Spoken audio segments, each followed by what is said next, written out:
Welcome back, Radical Ones, to another episode of the podcast. Today we have a spooky-filled conversation about Halloween movie favorites, and then a classic episode of Boy Meets World.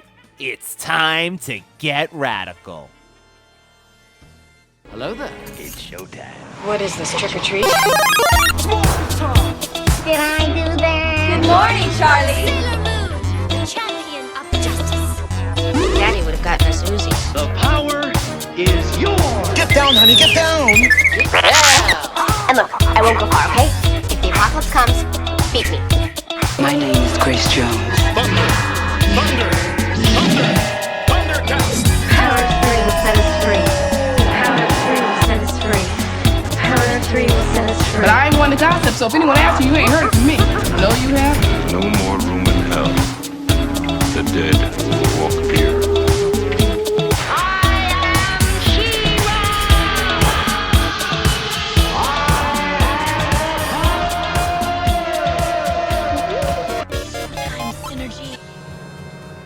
Welcome back, Radical Ones, to another episode of the Radical Retro Rewind podcast. As always, I am your host, Radical Ryan Hunter, and we are here this week with the movie geek Rob. Happy almost Halloween, Rob. Happy almost Halloween. Happy almost Halloween. So this is Friday the 28th. Halloween is falling on a Monday this year. What do you feel about that? Amazing. I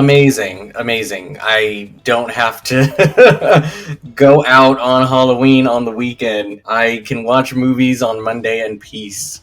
But everybody's going to go out on the weekend anyway, so it doesn't matter. But I don't mind it. If anyone's going out, probably would be the weekend before, so it would be this weekend coming up probably, right? Yeah. Are there late Halloweeners that will push it to the weekend after? Halloween is every day, okay? I love if it. you want it to be. So I'll celebrate it when I want to. So it doesn't really matter where it falls on. I'm not doing anything. I'm just still going to do my movies at home, and I'm fine with that. And you know what's funny? I say this every year probably, Rob, but man, it is flying this month. I usually wanted to savor this month and take everything in. I don't know if it's just the year, what's going on in general. It is flying. The weeks are flying. I didn't have enough spooky time, and I'm not ready to let it go. So I will live with it in my heart every day. So you mentioned movies, Rob. Yes. I know you have one that is famously your Halloween movie of choice. I do. I mean, it's Hocus Pocus. If anyone knows Rob, it's Hocus Pocus. Yes, I love that movie. It is guaranteed to be watched at least twice a year on its premiere day and on Halloween. Oh, I love that. He even celebrates the premiere day. So I asked Rob before we started if he were to have, let's just say, the perfect night in, the perfect Halloween experience, what would your top choices be to give you those Halloween feels, Rob? So I have a mixture of movies. The movies that I watch don't necessarily need to take place during Halloween or have a Halloween theme. It mostly is just some of my favorite horror movies. Back in the day, it used to be like Beetlejuice and, just very quirky, like monstrous stuff, Addams Family and Casper and all of that stuff. But now, as I'm older and Hocus Pocus came out, I sort of went towards that route. And if I don't have any new movies to watch, I'll go back to some of my favorites. So you want me to list them right now? Let's say Monday, Halloween, when you come home from work. God, well, I only have time to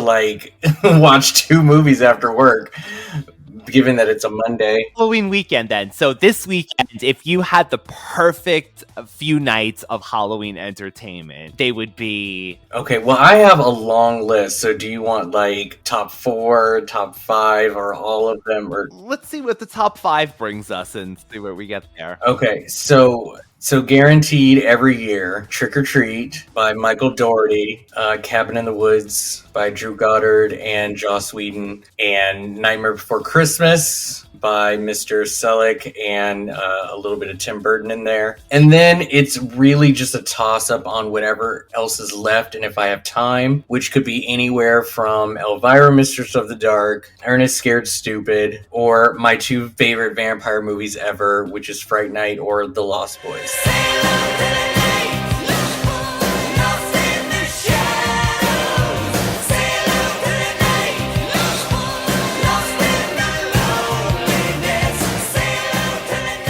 So it just really depends on the time, but those are guaranteed to be watched if I lined up my perfect, marathon. This, again, just goes by mood. So sometimes what I'll do is I'll watch like a full season of Afraid of the Dark and enjoy my time then. So yeah, it just really all depends. What would a Halloween playlist be? So I have one on Spotify that I play every year that I made, and the Lost Boys soundtrack has to be on there. It's always mixed in. I love it. I would have to say, Rob, if I had to choose, I am going Halloween 78. For sure. I love seeing that. And if you turn on any probably cable station on Halloween. AMC. Perfect example, AMC. So that's always on there. And actually, a matter of fact, for a few years, Rob, growing up in high school, my Halloween would consist of that block of Halloween 2, 3, 4, 5, showing them in sequence on an AMC. So I would say, yeah, that gives me those Halloween feels, especially part 4 and 5, which are not really well liked, I would say. They always reminded me of, I guess, our generation of Halloween, with the Daniel Harris kind of time period. Well, those movies definitely set the mood for sure. If you are driven by the fall season and that season influences your mood, this is definitely a franchise to put on around this time. So it makes sense. Rob mentioned actually on one of our reviews last year about Practical Magic, which is one of my Halloween favorites too. And he said this genius term that he called a snow globe movie. Yeah. I love the term snow globe movie because it's basically just a very contained feeling, emotion, a visual, and nothing else outside of that is influencing this very contained fantasy. And when you look at a snow globe, it puts you in a mood, it makes you feel a certain way, and that's exactly sort of the emotion that comes out when watching it. And Practical Magic is basically that, because this town doesn't exist, those people don't exist, their actions don't exist, and apparently whatever is going on has no influence on any part of the outside world. It's just so contained. So, and it puts you in a mood. It puts you in this very specific mood when watching it. Do you think they're right next to the Gilmore Girls in Stars Hollow, that town? Because that's what it reminds me of. It's a similar kind of feel like that. I've been seeing these videos on Instagram where they will be as soon as that first leaf falls, and then they'll do some big fall thing, I want my pumpkin spice, I'm putting on all the beige and the whites, and they're, rolling around in leaves. But in the background, the music that's playing is the Gilmore Girls theme, Where You Lead, I Will Follow, every single time. So that is the official theme of fall now. You know what? I'll accept it because I buy into all that. I don't even need to see the leaf. I go September. I'm you're here. You're there. You're creeping up. To finish off, let's just say really quickly the marathon. I have to get zombies in there somehow. So, Rob, my favorite. It's either Dawn of the Dead 78 or I'm going either one of the Night of the Living Deads, either the original black and white or the remake, which I actually just got to test my knowledge yet again on Fear Bias with Rob and Nate. So I hope I survive the night. You'll have to check that out. No spoilers, but yes, do go check out how he survived with quizzing him on that movie. And then nothing said Halloween for me, and I still go back to this depending on how I feel that year. The Roseanne Halloween episodes.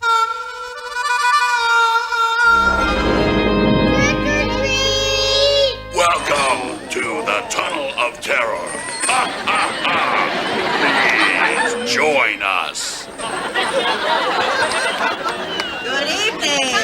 I'm Excentra, your tour guide to the Tunnel of Terror. This is the Master's laboratory where he does his research. Ah, there's the Master now. Or is that just one of his experiments? I really enjoy those, but for some reason, I have more of a happier memory with the Home Improvement Halloween episodes. I don't know, there's something about those that I really enjoy, but to your Roseanne ones, the Christmas Carol episode is my favorite one. That's the one, yeah, when Roseanne is like, it's Halloween night and she's visited by the ghosts of Halloween past, present, and future. That is a good one. Yeah. I just wish there was, and I've said this to you over the years too, like this Halloween, like the Connors went for their house turned into Halloween. That is a mood, as the kids would say. That is a mood. I would love to work in the Simpsons Treehouse of Horrors into my rotation, but there's so many of them, and there's so many that I haven't seen because I haven't watched The Simpsons in such a long time. So there's actually a bunch right now that I could watch and have never seen them, but it's just all about like remembering, to watch them or whatever. But I would love to work those in my rotation one day or 1 year. I do try to watch them every year, but I don't know. Nothing beats the 90s ones where I still remember Mr. Burns as a vampire. So that's like, that's my favorite 90s. So, but a few more things before we get to the Boy Meets World episode that is our main spotlight today. Last week, Rob, David and I did Buffy the series following our Buffy the movie review, which I hope everyone enjoyed. That review with Rob, I had such a blast talking. That was a fun one. But I asked Rob to take the same Buffy quiz that David and I took last week for the series about which character, and I didn't want to leave our wonderful co-host out. I wanted to know who he got as well. So this is a follow-up. Buffy fans or radical ones that might have listened last week. Rob, who did you get as a character from Buffy? I got Angel. This is so crazy because I don't know, I have it in my head that Rob probably doesn't like the character of Angel. I've never asked him. I think he's more of a Spike person. Well, if you ask me to choose, I am more entertained by Spike. Okay. I don't dislike Angel. In fact, I watched his entire series, so I didn't dislike him. I mean, he was definitely a moody bastard, but yeah, Angel's all right. And the description that was given with Angel on this quiz does fit me. If I'm not Angel, I would assume that I would be an Oz. So it's one of those two. But I don't know if he's even a choice to even receive. But yeah, I see myself as one of the two. The Angel description did sound like Rob, but right off the paper, I don't know if I would have picked Angel for you. Like, who would you have picked? I could see the Oz thing because of how he's like observant and he's more quiet and he'll watch and take things in. So I could see that, but I could see you as like a Willow too, as a friend, like a Willow-esque character. Maybe not like Willow's, oh my God, I can't say anything because I'm, maybe not that Willow, but later on Willow. Gotcha. And then I gotta say, so I got Cordelia, and I was still surprised how the hell I got Cordelia, even when I took it last week, because on paper, I don't see Cordelia's qualities in me. I wish I was more... I don't see it either, and you sent me the results, and I'm like, this is you, and actually, the first thing I asked you was like, do you believe what you read? And you were like, no. And I was like, yeah, I don't either. I don't know what you were answering. What were you answering? And so I was like, I'm just going to take the quiz for you. And I was like, what did you pick? And then, so I went through the whole quiz again. And while I did sort of do an educated guess, I did not pick everything that I thought that you would do, but I did ask you for two of them specifically, and then the rest I just used what I know about you, and the result was different. Instead of Cordelia, and I got Giles this way. You got Giles, and the description of Giles in this quiz fit you perfectly. And I was like, there you go. Well, I don't know what you were picking, but I know you better than you know yourself, apparently. So that just shows you, how you see yourself sometimes. But again, I don't know what the hell I picked because I can't even imagine picking anything that Cordelia would have had the strength and balls to say. So I'm okay with Giles. So thank you, Rob, for doing that. Of course. And I'm excited to say this week we have the return of Retro News.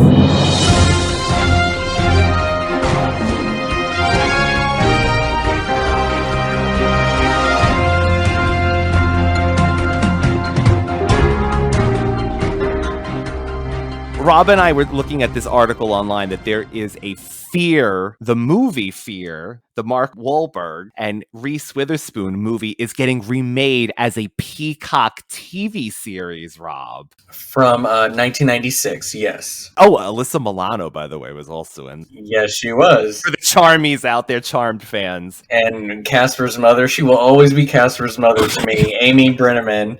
Love Casper's her. mother? Yes, Casper's mom! So Fear is becoming a series, and I actually love this idea. I just don't know how they're going to extend it into multiple seasons unless they just do a reboot each time. But the description hinted that even though this toxic couple is together, we don't know which one is the dominant one or the controlling one or the stalker one or the crazy one. It could be both. It could be one or the other, or not who you expect is how they described it. So they're kind of hinting that the girl might be the one who is the dangerous one. That's exactly how I read it too. Like, if they flip, they reverse the roles then. But then, like Rob is saying, they are saying, well, who knows? It could twist back and forth the way this reads, this modern series reinvention. But yeah, that's how I got it. It's going to be the female this time, or the lines will blur, but maybe it is a limited series. Because you're right. What could they do with this every year? Well, the title is very simple. So, I mean, that could be to anything, and they can do different types of dynamics of relationships each season. It's who knows? So hopefully they think out of the box, and maybe it's not just a straight remake from the movie, but I'm excited to see. I just want to hear Bush. They better play the Bush song in this series, otherwise I'm boycotting it. I would also love for it to take place in the 90s too. Hopefully it's not too modern. Well, because the thing is that this movie, and a big part of why it was just so creepy and just sort of suspenseful, is the fact that we didn't have today's technology and today's know-hows. And I believe that women are definitely a lot more self-aware about their surroundings and who they are, and would not get caught up in this mess. But who knows? I mean, I know there are people out there who still, are subjected to abusive relationships, whether they're emotional or physical. But at the same time, when it took place in the 90s, you didn't have cell phones to reach them. And, a lot of things you didn't have access to make things a lot easier. So it would also be great if, and I know this is hard to do, because when you want to entertain people, you want to give them really nice visuals and have sort of a lot of options and opportunity. So this always involves some kind of rich family who owns a big house. It would be nice to just see average middle class people going through this and just sort of seeing how that dynamic works, instead of just having these privileged, entitled, rich people always having these issues. It's just not fun to watch, at least for me. Change it up a little bit. I agree. That is such an old staple of Hollywood movies, just seeing these rich glam, even down to when we covered Crush and Alicia Silverstone's family. They must have been rich with that candle-filled house. Yeah, I think it is more relatable when it's everyday people going through this, and that's what's happening in everyday's life, things like this. So yeah, we don't need to see rich and glamorous, because then it would be even more unbelievable. You probably have every electronic device. I'm interested to see what they do. Yeah, so am I. When this boy meets world,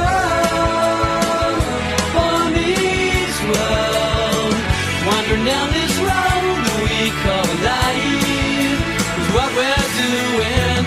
It's good to know I have friends who will always stand by me. When this boy meets world. From 1996 with Fear to 1998 with this episode of Boy Meets World from the 5th season, which actually was not the Halloween episode of this year. It was a February 27th of 1998 and episode 17 of season 5 out of 7 seasons, Rob. Yeah, they had a good run. I didn't realize it lasted 7 seasons. I don't know why. It seems like it was on forever. Well, usually the shows would sort of lose its, I can't think of the word. It would lose its well, not formula. It would just lose its flair, its excitement, I guess. It wouldn't be as good when they hit college. This show in particular managed to survive college for a couple of years. I think they ended up graduating from college, and usually they get canceled before that. So they did a good job. I mean, they did a lot of repetitive and recycled plot lines, just challenging the dynamics of these friendships over and over again. I don't know how many times we had to deal with Sean's dad coming back and then leaving and then coming back. But the show survived through college, and that's not something you see every day. That's true. What is the default sitcom formula? I mean, you even see it in shows like The Golden Girls. Always fighting. They're the best of friends, right? But these characters are always fighting. Why is it in my head? And this particular episode, Shawn is like a super friend to the point that he's so devastated over this loss, and we'll get into that. But I always remember Shawn being so moody and always having issues. Is that earlier Shawn, or no? That's earlier Shawn for me. I mean, he dealt with the father issue a while back, if I remember correctly, and I think that he just kind of came to terms that he's worth more than him just being a delinquent kid. The fact that he even got into college, that's the other thing too. Or did he go to college? He went to college, right? Yeah, right? Yeah. I think he shared the dorm, right? With brother and... Yeah. Anyways, he knew that he was a smart kid finally, and he accepted the fact that there's more to him than just his looks and him being a bad boy.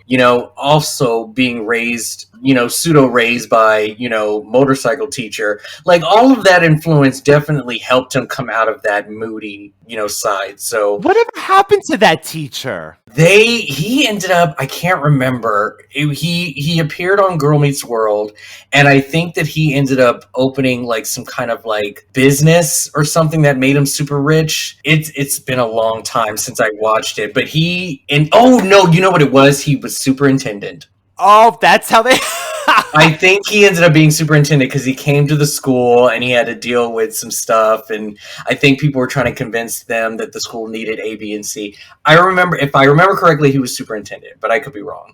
Moving on up. Yeah. Now, is this a sitcom that you would rewatch? Because Rob is very famous for either rewatching sitcoms he had seen in the past, or starting a new show, or possibly returning to. Would you see yourself watching the 7 seasons? During the COVID years, I did make a point to watch the rest of the Boy Meets World series. So I had watched to a certain point, and then I finally told myself that I can watch the rest of the series. So I never saw the proposal, and I never saw their married years or whatnot. So I think the last 2 seasons are really a blur. But I know even when they had the new kid is when I didn't watch any of that. I can't remember where I stopped, but there was a certain point where I didn't watch the rest of the series. So I did finish it, and I will say this, the middle school years are my favorite. I love the beginning seasons with like Minkus and everything. And then like a little bit into, high school. I think when like Angela came around, like it was such a breath of fresh air to have her, but those were some depressing seasons. Yes, like a lot of heavy stuff happened. The mood that Boy Meets World gives me when I watch the yesteryears is where I like to stay. So, I mean, yes, Boy Meets World real. Like when they got into those heavy relationships, I was like heavy, but like I like to say happy, and those earlier stuff was so good. So I rewatched those quite a bit. The earlier years were really cute, especially Topanga, like really quirky in the beginning. Yeah, of course. Yeah, those characters. But yeah, I also remember that the time Angela became a character every week. Yeah, it seemed like a serious plot. I remember that. Yeah, even as a kid, you're like, wow, this is heavy, this stuff.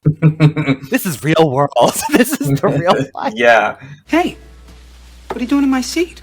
Well, the wife and I aren't together anymore, and I figured it would be safer if I had a buffer. This is considered what they call a Halloween episode. So again, it was not the Halloween episode of that season. As a matter of fact, while getting to this, I did notice there was one earlier on, which I'm assuming probably was October. It said something about a witch. So I'm like, oh, that must have been a Halloween episode. I think I remember that one. See, the one I'm thinking about is way early. This is when Corey thought he was a werewolf, and some gypsy told him that he was destined to become one. That's the one I remember. That's a good one. Yeah. Now I wish we would have watched that one. No, but actually, I was entertained from beginning to end with this one. I mean, this one is basically for those who are just like the YAs, the one who grew up with our Screams and I Know What You Did Last Summer. This is our grown-up version of a horror movie. And instead of the cheesy storylines that we get earlier, this is sort of like the one that you would get if you were like, ooh, I'm staying up late and I'm going to watch it was a little more adult in this one. I looked for some trivia about this episode, and it said, when this episode airs on the Disney Channel, Mr. Feeney's line, "This class will not be interested in a romantic going-ons of its students," then it is with whatever the hell I'm teaching is edited to remove the word hell out of all things. Oh, really? This class will not be more interested in the romantic goings-on of its students than it is with whatever I'm teaching. Then the adult joke of virgins never die, and Eric saying bastards later on, and the whole dark subject matter, it says it doesn't rerun a lot. Interesting. Well, watching it on Disney Plus, all of that was in there, so. Oh, thank God they didn't Ventures and Babysitter this. Oh my God, yes. Can we first just talk about that? For me, this is the most hated theme song of the series. I hate this theme song so much. Out of the 3 theme songs they've had throughout the years, this is far the worst one. I could not stand it.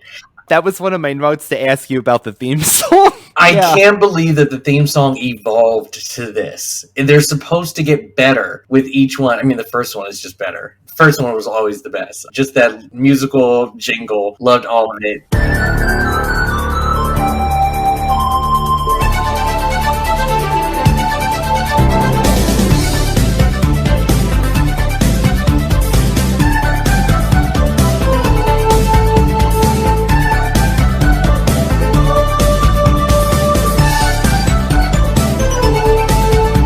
And then,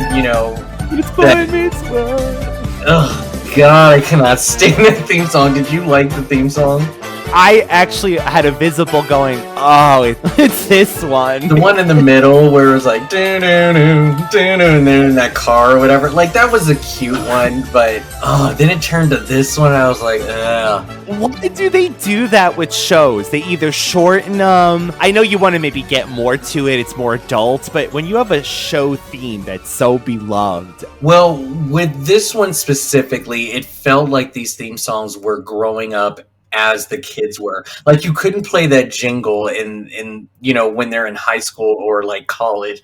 It just doesn't mesh well. So this was their version of growing up, I guess. And this is more of like an adult show. Family Matters, they just removed it. They had, their little trumpet or whatever, and then they just posted the name, and then they went on. They didn't have the theme song as they grew up. Actually, Family Matters. No, you do not take that away. We'll smother the blues with tenderness. There's room for you, room for me, for gentle hearts and opportunity. It's the bigger love of the family.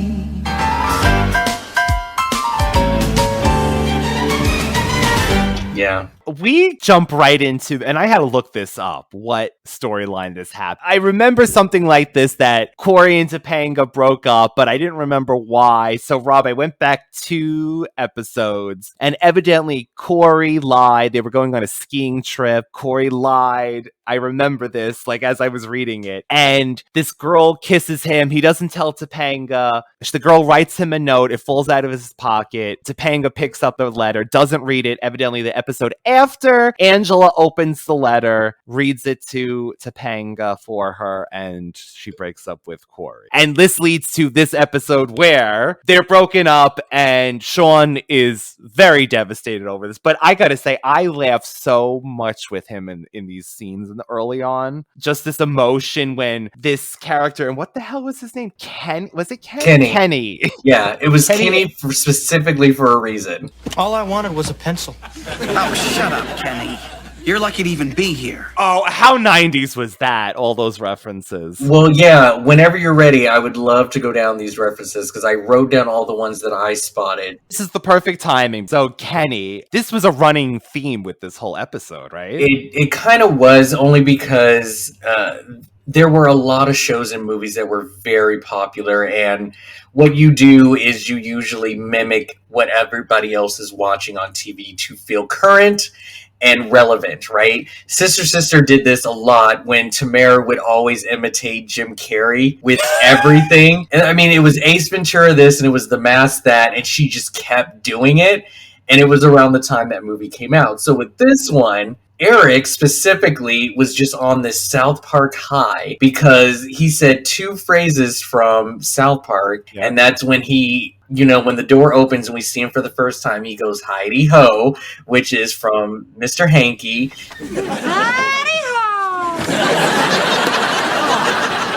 Right on the blackboard. And then when Kenny dies, it's, "Oh my God, they killed Kenny." Oh my gosh! They killed Kenny! And then he says it again with, "They killed Feeney." Gosh! They killed Feeney! So that's the reference with that. When I heard that, I was like, wow, okay, so South Park is at its highest right now. It is very at its highest. I also loved the idea of Kenny, too. The fact that he's a throwaway character. He's basically a red shirt. This is classic. The locked door, the scary janitor, the bloody warning, and our soon-to-be first victim.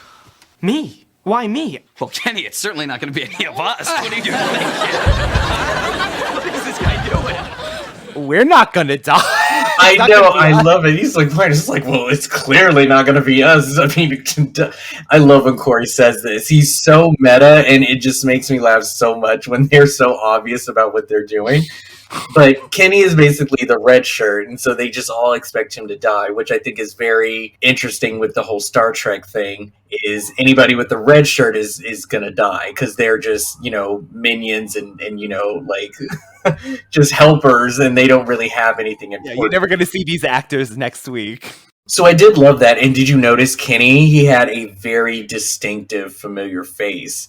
He is siblings to Jonathan Jackson, a 90s Tiger Beat icon. How funny is that? I didn't even put 2 and 2 together. He had that look, that 90s actor look. So I was like, oh yeah, he just must have been in everything. Well, Feeney does bring up Teen Beat, which is another knock on Tiger Beat, which was a very popular, young girls magazine that featured a whole bunch of these, like, heartthrobs. Corey and Topanga aren't together anymore.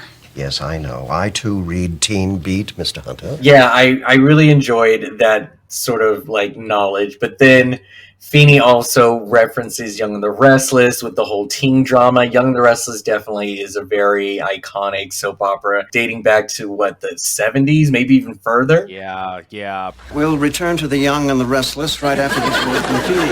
And here is the word. Shut up.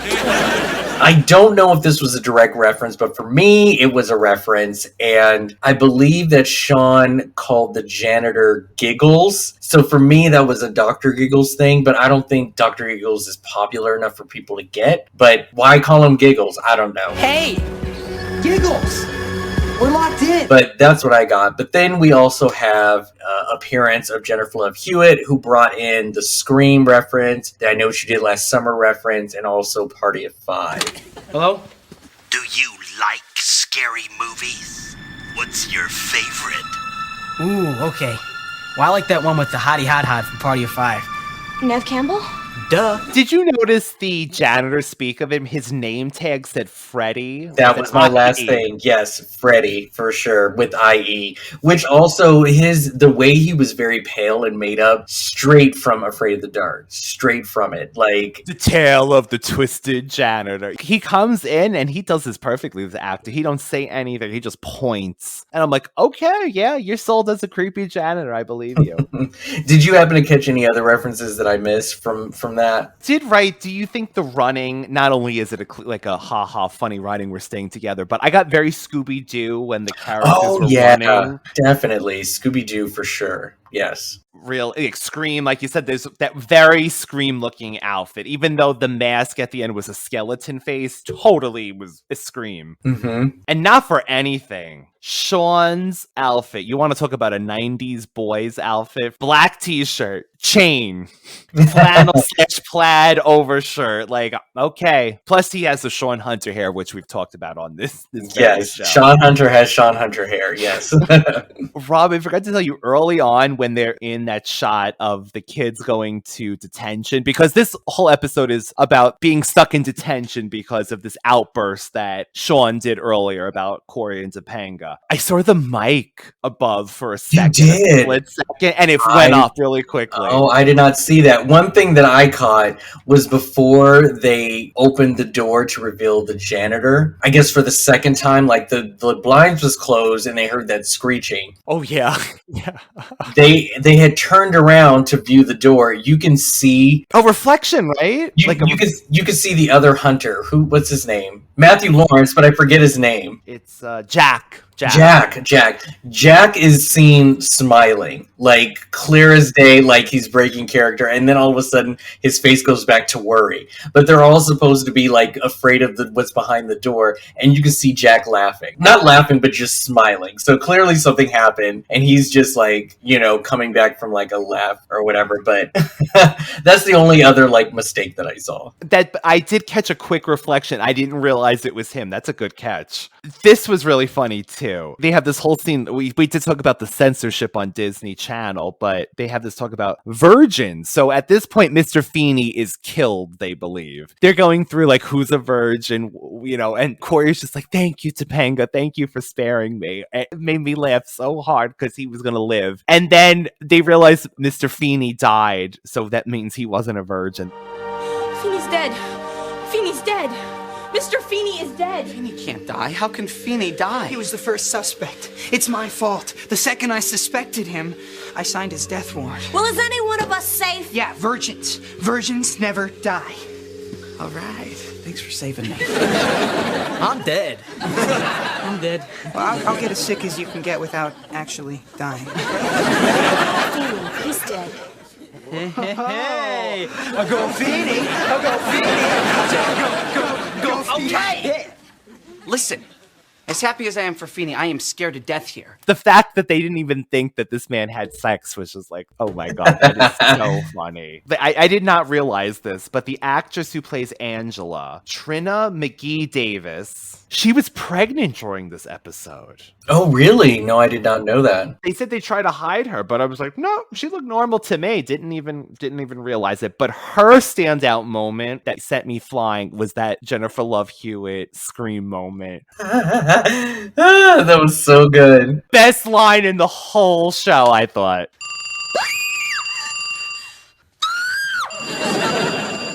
Yes, girl, I am the screamer around here. I mean, just watching Angela scream for the first time, I was like, oh, I remember this gag.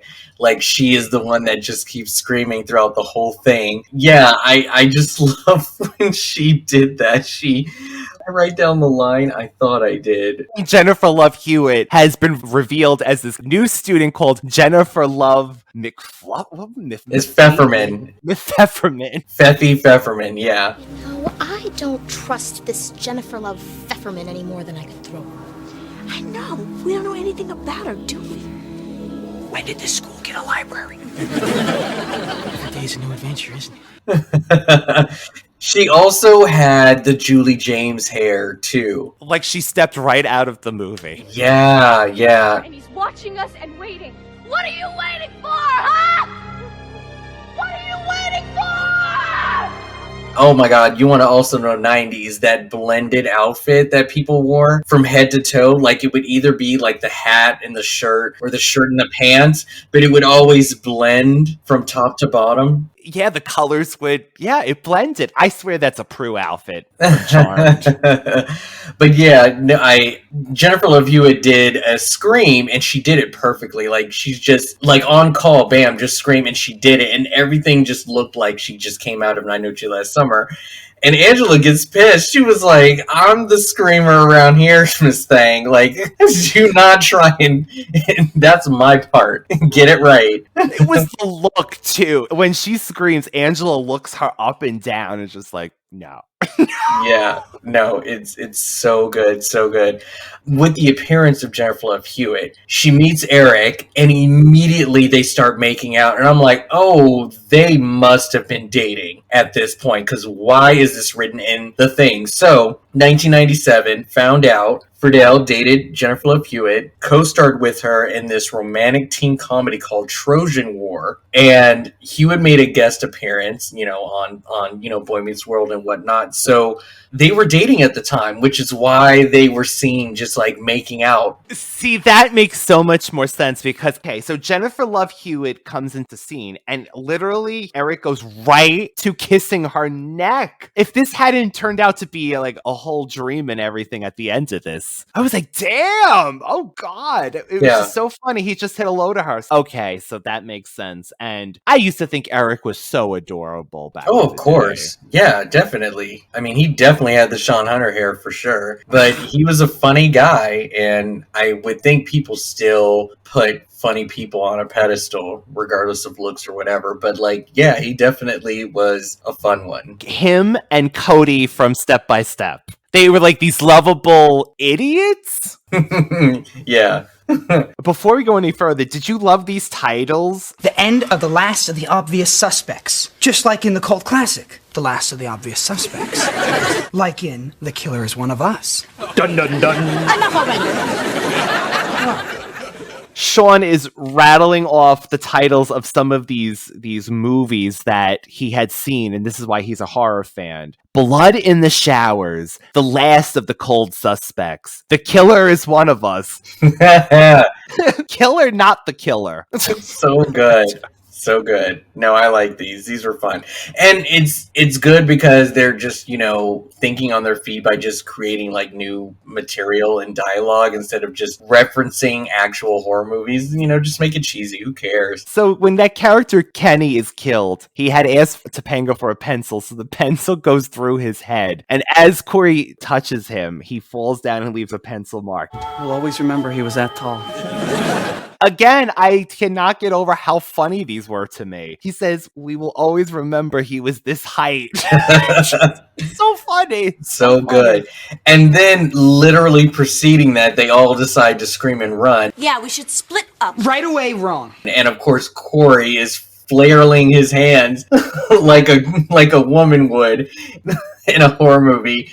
And that's one of the things that I love about Boy Meets World, not just with this episode, but just in general, is that Corey was not afraid to be this middle feminine and masculine man. Like, always. He knew when he wanted to be a man, and he knew when it was okay to just act like a chick, I guess, and not give a shit about the whole stereotypes of what it means to be a man. And he was always there to scream at the highest of voices and flare his arms like crazy and have this unrequited love for Sean more than his actual wife. So, like, I love that about Corey. And to me, I had more of a crush on Corey than Sean or any of the other heartthrobs. I was always a Corey's man because he was just such in the middle and he just didn't care.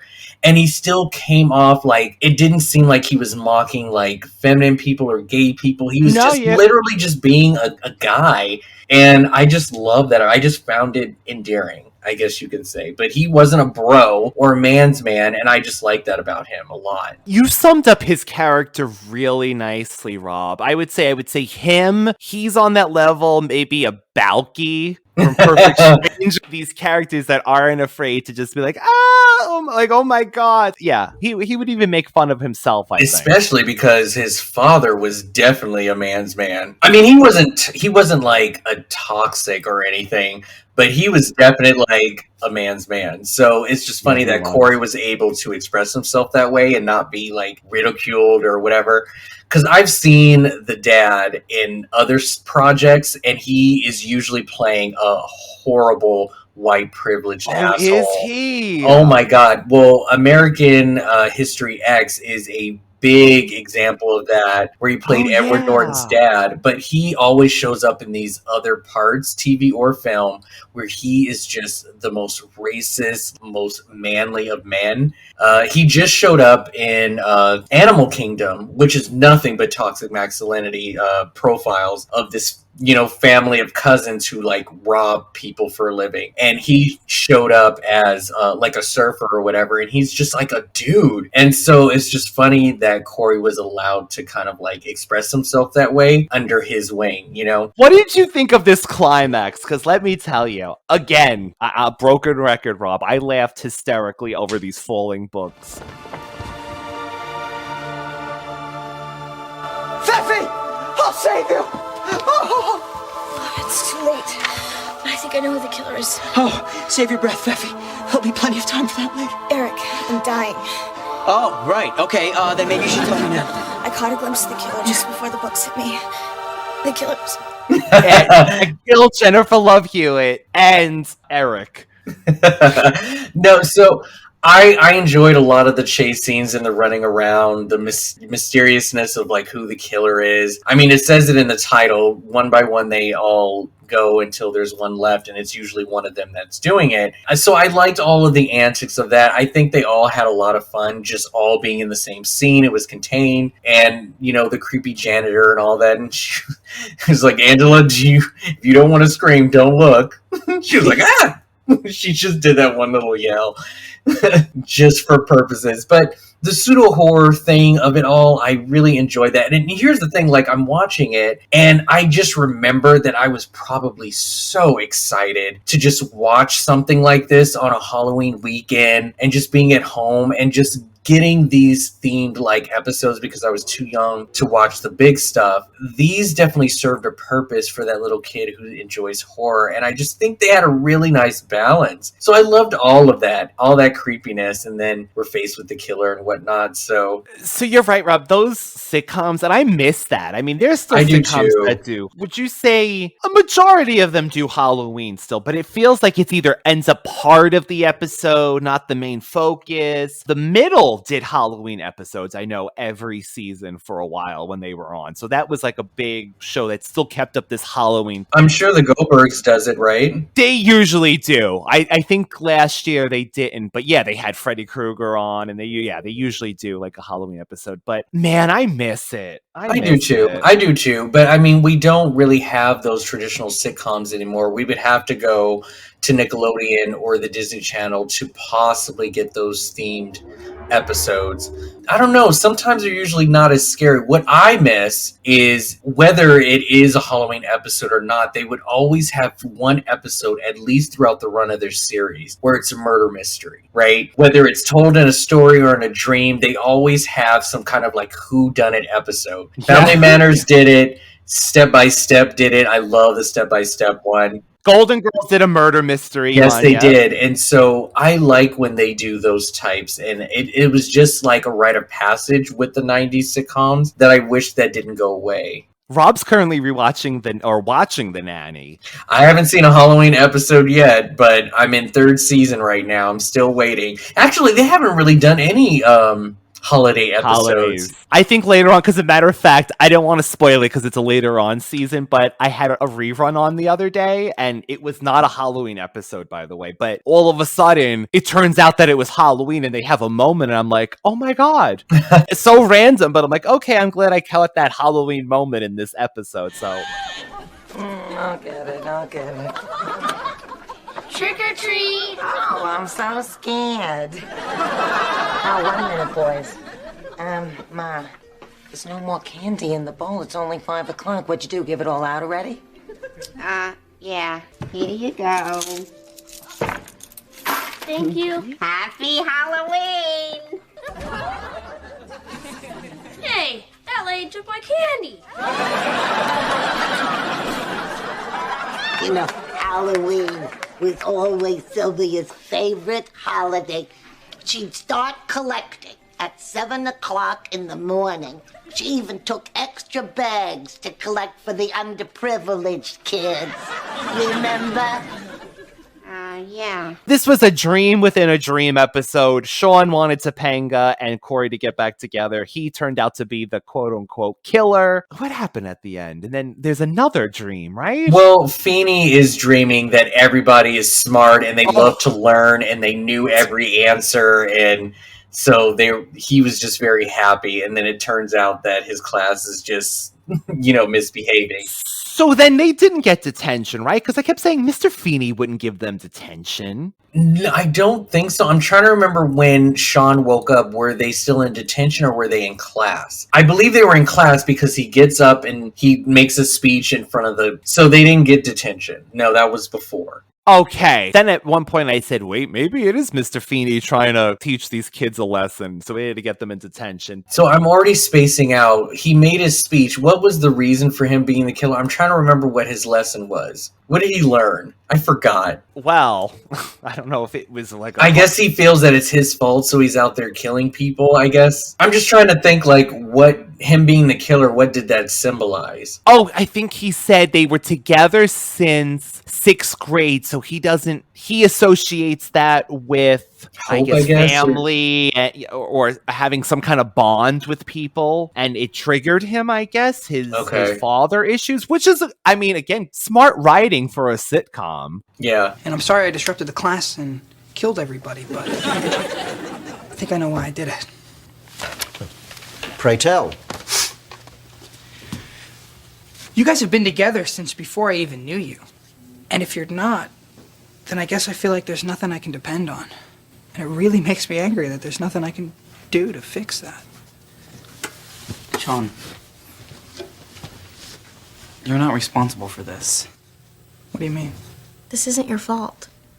Something bad happened, Mr. Hunter, but for the very first time, you're not responsible. How come I feel so bad? Well, because you're a troubled young man. I recognize that from the movie, A Troubled Young Man. You may all go. It's obvious that you've been punished enough. I just love it. He was like, I know what you mean by asking for a pencil, and nobody will be giving her you. She will not be the one giving you a pencil to borrow. She was like, I know what that line is.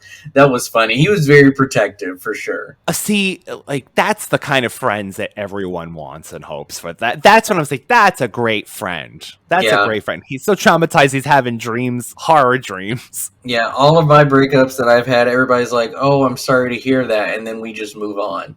Nobody's comforting me. Nobody's making sure I'm not dead or depressed or laying out. I'm just left alone. So it's not something that happens in real life, at least in mine. If I was closer, I would make sure that you weren't. I would show up and throw confetti. Well, what I do is, I usually will check in most of the time, through text and be like, hey, are you okay? Do you want company? How are you doing? Yada, yada. I wouldn't beat down somebody's door and be like, you need to get out of the house and get out there and date. I'm not that forceful, but I make sure they're not, by themselves or whatever, if it calls for that. Really depends on the person, how they handle it. Some people just like being alone, but they would let me speak. If I wanted to vent or talk about it, everybody would listen. I don't have disconnected friends who don't, care, but usually they just assume I'm okay the next day and don't really think about it. Everything just goes back to normal, and it's like, no, I'm going to go through a period where I'm going to need people. I would say months. Yeah. I think it's a month's process. Plural, months, definitely. That's why we all need sitcom friends. We need Shawn Hunters in our life. But it was a fun episode. I love when they killed Eric and Jack was like, who's going to pay rent? He was going to commit suicide. Yeah. And then Angela's like, oh, wait, Shawn lives there. You're like, your rent will be fine. And then they both die. That's when I realized, okay, this is a dream or something. I think when they flew out the window. Yeah. Buffy. Eric. Oh, he was my friend. My roommate. I didn't really know her. He paid half the rent. Now I can't afford to live in my apartment anymore. Wait, if I can't afford to live in my apartment anymore, then I don't want to live. Quick! Shawn is still your roommate. Together, you can make the rent. Oh, yeah. Okay, let's go back inside now. We hope you had all the Halloween feels of us talking about Boy Meets World episode. This is definitely a 90s throwback. We know that you wanted us to do more 90s sitcoms. This is a double. This is a 2-for-1, a 90s sitcom. So if you have Disney Plus, it might still be on Hulu as well, but season 5, episode 17, if you want to check out the episode. Very nostalgic, brings back a lot of the memories and what stuff we used to have. When we were young. So, Rob, we are back in the Charmed attic. Currently. We are, yes. Charmed has returned for a small mini-series. Technically, there are two additional seasons of the Charmed series, but done in the form of comics. And Ryan and I have decided to return to Brunch with the Hollowells to review those comics and talk about the last 2 seasons of Charmed. The difference being that we have not read these comics, so we have no idea what is happening. So our review and our opinions are from first thoughts of seeing what happens in the season. So this is something new for me because the last 8 seasons, I already knew what was going to happen. So this is a time to definitely listen to our show because we're giving you opinions about things we have no idea what's going to happen. You're going to hear a lot of theories and a lot of questionable decisions and wonder and curiosity about what's going to happen next. It's been a lot of fun so far. Still every Sunday, but every other Sunday.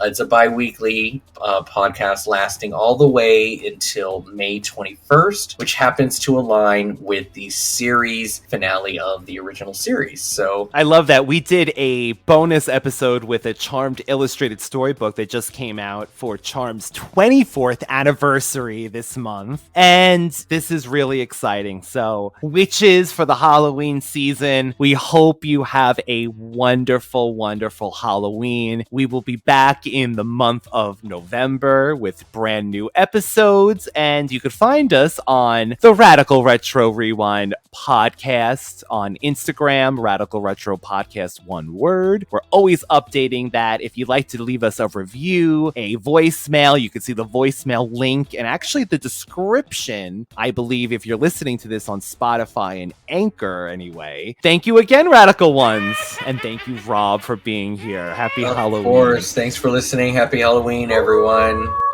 Bye. Happy Halloween. Welcome